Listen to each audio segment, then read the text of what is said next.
Tip number 13 is that it is actually really possible to have a really enjoyable and affordable trip. So you can budget like a boss. If you want to, you can eat at local warungs and spend about $3 to $5 a meal, which is amazing. You can hire a scooter, which is going to cost you maybe $7 to $10 a day.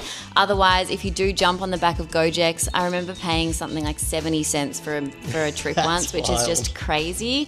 And then, of course, accommodation. You can stay at hostels or even look on Airbnb and Booking.com for cheap villas. You can pay up to $40 a night for, a reasonable villa with a pool and everything if you're staying maybe just a bit in the outer skirts and not like in the middle of the hustle and bustle as well.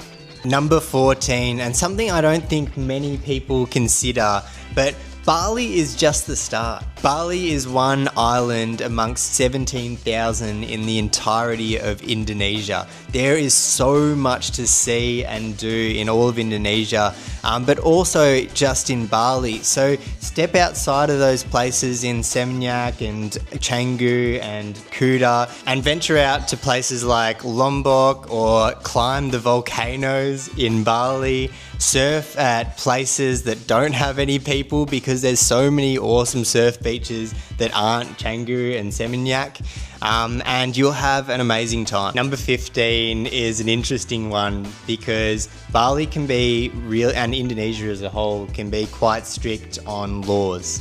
So there's a couple that you should be mindful of. Number one is, drugs are really frowned upon in Indonesia. So if you get caught with them, you can get into a lot of trouble. So just be mindful of that. And then also they just passed a law in 2022 where you are not allowed to sleep with someone if you are not married. So, it's obviously not enforced as hectic, but something to be mindful of because, if something does happen, you could get in trouble. And of course, the motorbike license. Bring your international license or get an international license. That's how you will avoid fines.